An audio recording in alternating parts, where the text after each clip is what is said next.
মানবদেহের ফুসফুসে Mycobacterium tuberculosis নামক ব্যাকটেরিয়ার সংক্রমণ যক্ষ্মা বা টিবি রোগের জন্য দায়ী। সংক্রমিত ব্যক্তির কাশি, হাঁচি বা কথাবার্তায় বাতাসের মাধ্যমে ছড়ায় এ রোগ। বিশ্ব স্বাস্থ্য সংস্থার প্রতিবেদন অনুযায়ী যে ৩০টি দেশে যক্ষ্মা রোগীর সংখ্যা সর্বাধিক, তাদের মধ্যে বাংলাদেশ অন্যতম। তামাকজাত দ্রব্য যারা গ্রহণ করে সেইগুলোর ক্ষেত্রে আমরা জানি যে ফুসফুসের যে অসুখগুলো হয়। এখন আরেকটা কথা হলো, যারা ধূমপান করেন না, তামাকজাত দ্রব্য গ্রহণ করেন না, এদের মধ্যে এখন যেহেতু অনেক শ্বাসরোগী পাওয়া যায়, সেটা সার্বিকভাবে ক্লাইমেট যে চেঞ্জ হচ্ছে তার কারণে এই ধরনের রোগীর সংখ্যা বাড়ছে, এই কথা বলতে পারি। জাতীয় যক্ষ্মা নিয়ন্ত্রণ কর্মসূচির তথ্য মতে ২০১৫ সালে শনাক্ত রোগী ছিল ২,০৯,৪৩৮ জন। ২০২৩ সালে সেটি বেড়ে দাঁড়ায় ৩,০১,৫৬৪ জনে। ২০২৪ সালে দেশে যক্ষ্মা রোগীর সংখ্যা ৩,১৩,৬২৪ জন। তবে নতুন দুশ্চিন্তার কারণ হয়ে দাঁড়িয়েছে ওষুধ প্রতিরোধী যক্ষ্মা রোগী। ২০২৩ সালে এমন রোগীর সংখ্যা ছিল ২,৭২৯ জন। বর্তমানে এই রোগীর সংখ্যা ১,৭৯৯ জন। জাতীয় যক্ষ্মা নিয়ন্ত্রণ কর্মসূচির সাথে সংশ্লিষ্টরা বলছেন, ওষুধ সহনশীল যক্ষ্মার চিকিৎসা কঠিন হলেও এটি নিরাময়যোগ্য। গভর্নমেন্ট কিন্তু রোগীকে ডায়াগনোসিস এবং ট্রিটমেন্ট দুটাই ফ্রি দিচ্ছে। আগে দেখা যেত হয়তো ওষুধ খেচ্ছে, কাজ করছে না, তারপরে কিন্তু আবার বিভিন্ন টেস্টের মাধ্যমে আইডেন্টিফাইড হতো যে হলো না, সে হলো ওষুধ প্রতিরোধী যক্ষ্মা। কিন্তু আমরা এখানে যে জিন এক্সপার্ট মেশিন যেটা, সেখানে কিন্তু প্রথমেই এসে যাচ্ছে যে ওষুধ প্রতিরোধী যক্ষ্মা কিনা। তিনি আরও জানান, যক্ষ্মার চিকিৎসায় বিশ্ব স্বাস্থ্য সংস্থার গাইডলাইন অনুযায়ী স্বল্পমেয়াদী ৬ মাস ওষুধ খাওয়ানোর উদ্যোগ নেওয়া হয়েছে, যা যুগান্তকারী পদক্ষেপ। এর আওতায় নিয়ে এসে যাতে তাদের মধ্যে আর টিবি না হয়। Tahsina Jesi, DBC news, Dhaka.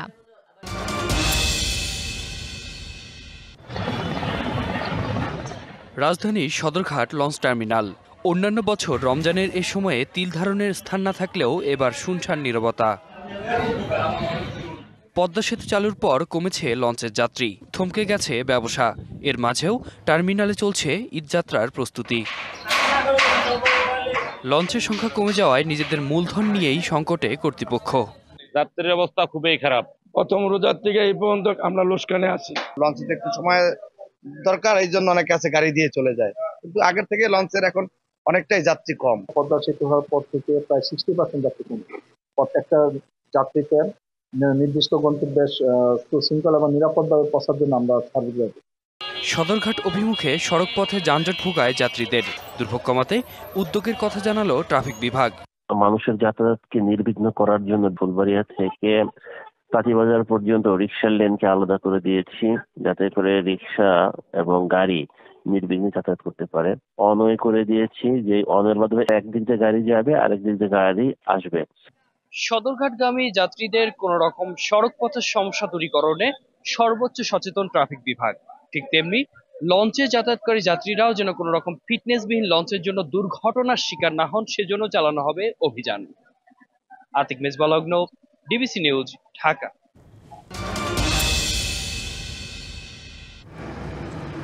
ঢাকার যানজট এড়িয়ে সহজেই চলাচল করবে উত্তর ও দক্ষিণবঙ্গের যানবাহন। এ লক্ষ্যে ২০১৮ সালে শুরু হয় বাইপাস এক্সপ্রেসওয়ে নির্মাণের কাজ।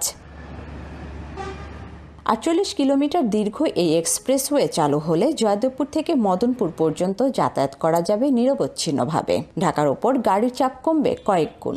আগে আমরা যেভাবে জাম ঠেলেছি, এখন অবশ্য ওইভাবে ঠেলতে হয় না। এই রাস্তাটা যদি চালু করা হয় তাহলে ঢাকা থেকে মদনপুর যেতে খুবই সময় কম লাগবে। এখন পর্যন্ত কাজের অগ্রগতি ৭২%। সরকারের অনুমোদন পেলে ঈদের আগেই আংশিক খুলে দেওয়া সম্ভব বলছেন প্রকল্প বিশ্লেষকরা। ভোগড়া থেকে শুরু করে পূর্বাচলের আগ পর্যন্ত আমাদের এই 18 কিলোমিটার একেবারে 100% শেষ হয়ে গেছে। আংশিকভাবে উন্মোচন করার জন্য আমরা রেডি, কিন্তু সরকারের কিছু অনুমোদন প্রক্রিয়া আছে। দেশের অর্থনীতিতেও এই এক্সপ্রেসওয়ে ইতিবাচক প্রভাব ফেলবে বলে মত বিশ্লেষকদের। Mahmuda Sikder, DBC News, Gazipur.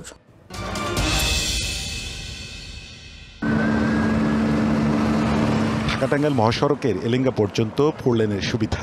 এরপরই সরু যমুনা সেতু ও এলেঙ্গা পর্যন্ত 13 কিলোমিটার সংযোগ সড়কে যত বিপত্তি। অতিরিক্ত গাড়ির চাপ, যানবাহন বিকল ও দুর্ঘটনায় দীর্ঘ হয় যানজট। আনন্দের ঈদযাত্রা হয়ে ওঠে বিরক্তিকর ও ভোগান্তির। এই সমস্যা নিরসনে সাসেক 2 প্রকল্পের আওতায় চলছে উন্নয়নযোগ্য এতে মাত্র 40% কাজ শেষে ঠিকাদারি প্রতিষ্ঠান বলছে সেতু পর্যন্ত 4 লেনের সুবিধা পাবে উত্তরের যাত্রীরা। ঈদে আমরা হলো যে 4 lane, 2 lane, existing 2 lane and new 2 lane, 4 lane চালু করে দেবো আমরা, যাতে দুই দিকে 4 লেনে গাড়ি চলাচল করতে পারে। তবে অস্থায়ী নতুন লেনের দুই পাশে আলগা বালুর সড়ক, সরু ও চৌড়া লেনের চক্করে প্রথম দিনেই 3টি দুর্ঘটনা হওয়ায় কাটছে না যাত্রী ও চালকদের শঙ্কা। পরিবহন চাপাচাপি করে বেশি, এর কারণে দুর্ঘটনা ঘটে। গত বছর তো অনেক চাপের জন্য গাড়ি অ্যাক্সিডেন্ট সেতুর উপরে, বুঝছেন। এদিকে সরু যমুনা সেতু নিয়েও আছে অস্বস্তি। রাস্তা হলো 6 লাইনের গাড়ি ঘোড়া, সেতুতে যখন যাবে তখন তো 2 লাইনে যাবে, তখন একটু যানজট বেশি হবে, ভিড় হবে বেশি। সেতু টোল যেমন ক্লিয়ার না হবে, 4 লাইন না হবে, রাস্তা জাম ক্লিয়ার হবে না। সবকিছু তো আসলে আমাদের জন্য 4 লাইন করে দিলেন, সেতুটাও 4 লাইন করে দিলে আমাদের জন্য সব সময় ভালো হয়, তাহলে যানজট হবে না। তবে ভোগান্তির সংখ্যা উড়িয়ে দিয়ে স্বস্তির ঈদযাত্রার আশ্বাস সেতু কর্তৃপক্ষ ও পুলিশের। সাধারণত আমরা 6টা বুথে গাড়ি চালাই, ঈদের সময় আমাদের আরও 3টা অ্যাডিশনাল, অর্থাৎ 9টা 18 বুথে কাজ চলবে। আমাদের 2টা র্যাকার সার্বক্ষণিক প্রস্তুত থাকবে। আমরা সেতুর ওপরও 1 কিলোমিটার পর আমাদের রেস্কিউ টিমের সদস্য দিব, তারা যেন দ্রুত কোনো ব্যবস্থা নিতে পারে। রুগ্ন যানবাহন বা ত্রুটিপূর্ণ যানবাহন থেকে আমরা যাতে বিরত থাকতে পারি। যাত্রীদেরকে যে শুধুমাত্র একটি নিরাপদ জার্নিকে ত্বরান্বিত করে না, শুধু তাই না, এটা কিন্তু রাস্তায় দুর্ঘটনারও শিকার হয়। 24 ঘন্টা এখানে প্রায় 750 লোক এখানে এই মহাসড়কের উপর কিন্তু ডিউটি করবে, এবং এটা আমরা 4টি সেক্টরে ভাগ করেছি। ঈদযাত্রায় একদিনে 55,000 থেকে 60,000 যানবাহন পারাপার হয় যমুনা সেতু দিয়ে। Sohel Talukdar, DBC news, Tangail.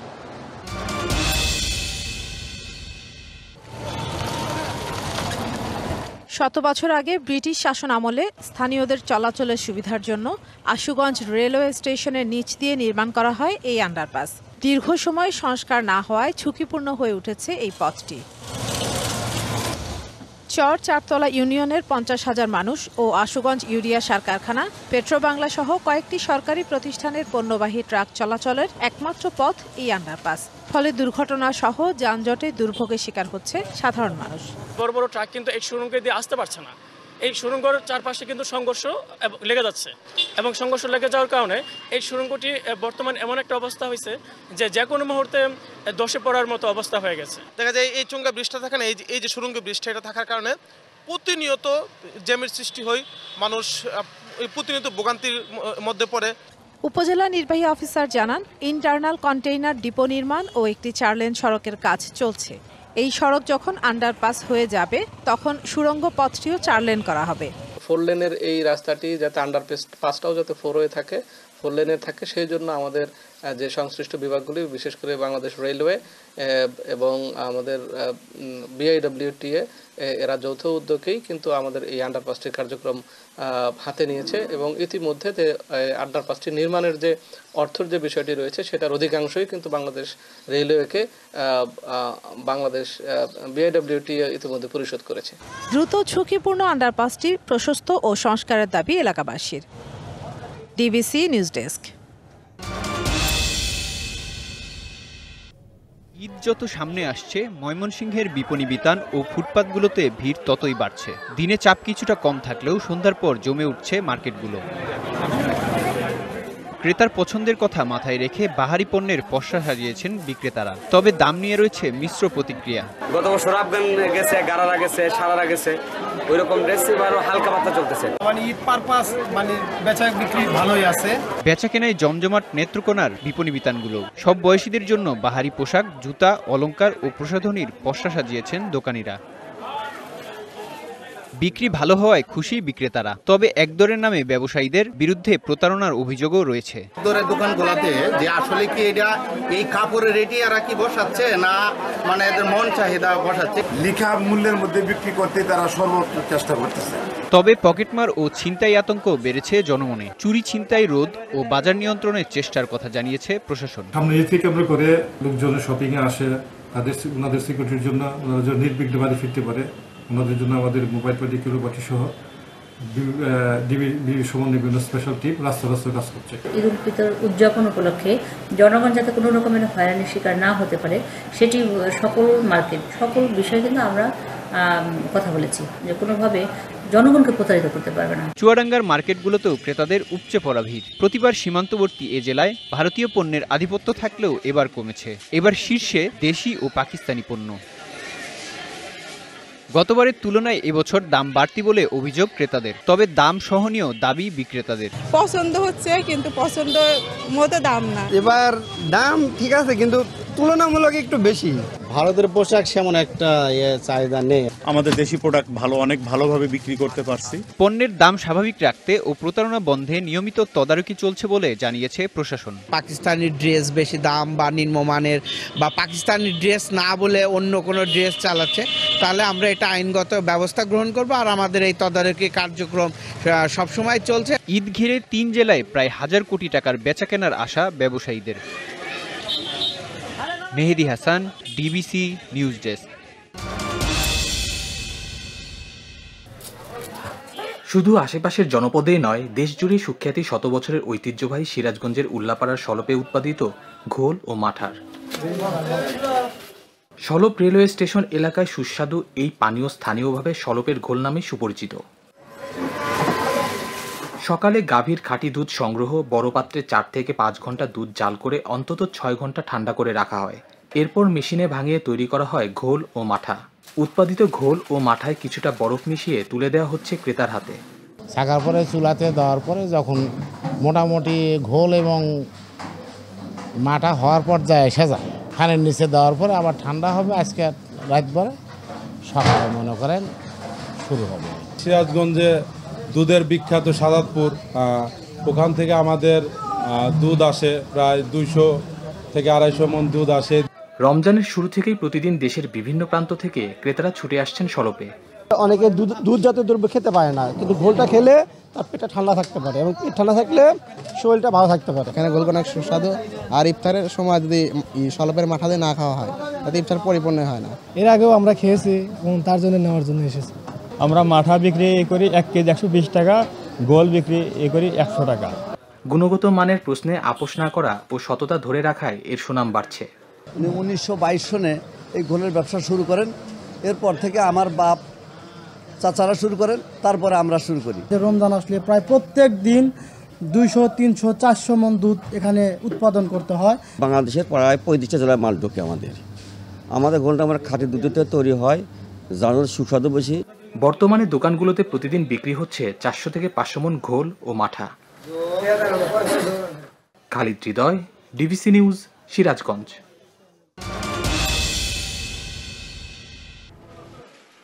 ভালো মানের সেমাই তৈরির জন্য সুনাম আছে গাইবান্ধার। জেলার 45টি কারখানায় লাচ্ছা ও সাধারণ সেমাই উৎপাদিত হয়। ঈদের আগে কারখানাগুলোতে চরম ব্যস্ততা, দম ফেলার ফুরসত নেই শ্রমিকদের। প্রায় 80-90 জন মানুষের কাজ করতেছি, তারপরেও দেয়া কোলায় পারতেছি না। ঈদ সিজন আসলে কাজের চাপ একটু বেশি হয়। পাইকাররা এখান থেকে সেমাই সংগ্রহ করে পাঠান সারা দেশে। অনলাইনেও সেমাই বিক্রি করছেন উদ্যোক্তারা। উত্তরাঞ্চলের যে 8টা ডিস্ট্রিক্ট আছে তার মধ্যে প্রায় 5টা ডিস্ট্রিক্টে আমার সেমাই যাচ্ছে। এবছর প্রতি কেজি ঘিয়ে ভাজা লাচ্ছা সেমাই 500 টাকা, হাতে বানানো লাচ্ছা 110 টাকা ও ভুনা লাচ্ছা 120 টাকায় বিক্রি হচ্ছে। এছাড়া সাধারণ সেমাই বিক্রি হচ্ছে 75 টাকায়। একদম খাঁটি ঘি দিয়ে আমরা এই সেমাইটা তৈরি করি। বেলাল ঘি ভাজা প্রিমিয়াম লাচ্ছা সেমাই আমাদের এটা। ঈদের আগে ব্যস্ততা থাকলেও অন্য সময় বেকার থাকতে হয় সেমাই শ্রমিকদের। এই শিল্পকে বাঁচিয়ে রাখতে সহযোগিতার আশ্বাস বিসিকের। গাইবান্ধা জেলায় প্রায় 40 থেকে 45 জন উদ্যোক্তা আছেন যারা সেমাই উৎপাদন করে থাকেন। বিসিক জেলাকার জেলায় গাইবান্ধা উদ্যোক্তাদের পাশে সবসময় থাকে এবং সর্বাত্মকভাবে সহযোগিতা করে থাকে। মান ঠিক রাখতে তদারকি করছে ভোক্তা অধিকার সংরক্ষণ অধিদপ্তর। আমরা যখন তদারকি দিতেছি তাদেরকে নির্দেশনা দিচ্ছি যাতে তারা সয়াবিন তেল বা যে তেলে ভাজতেছে সেই তেলটা যাতে তারা 2 বারের বেশি ইউজ না করে। জেলায় প্রতিদিন তৈরি হচ্ছে প্রায় 30 টন লাচ্ছা ও সাধারণ সেমাই। DBC News desk.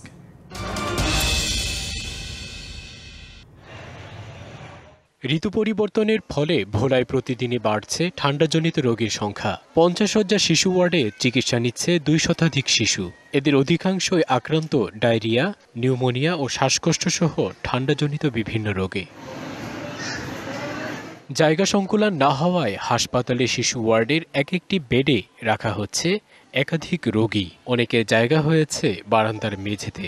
এক বিছানায় 3-4 জন করে থাকি। অনেকে থাকতে পারতেছে না, তারা বাইরে যায় থাকে। বাচ্চা নিয়ে আসছি নিউমোনিয়ার সমস্যার জন্য, মেডিকেলে আসার 2 দিন পরে আবার ডায়রিয়া শুরু হয়েছে।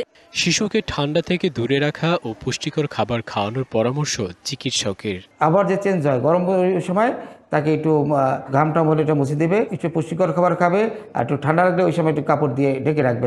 এদিকে রোগীর চাপে হিমশিম খাচ্ছে হাসপাতাল কর্তৃপক্ষ। 250 বেড হাসপাতালের এগেনস্টে 414 জন রুগী থাকলে এই রুগীর গার্জিয়ান আত্মীয় স্বজন যারা আছেন, বিশেষ করে এটা একদমই যেসব রুগীগুলো আছেন তাদের তো আসলে সবকিছু শেখানো সম্ভব না। তারা যেখানে যেটা যেভাবে পারছেন হাসপাতালকে ময়লা করছেন। চলতি বছরের মার্চ মাস পর্যন্ত হাসপাতালে ভর্তি হয়েছে প্রায় 6,500 রোগী। এর মধ্যে 1 মাসে ভর্তি হয়েছে 2675 শিশু। DBC News desk.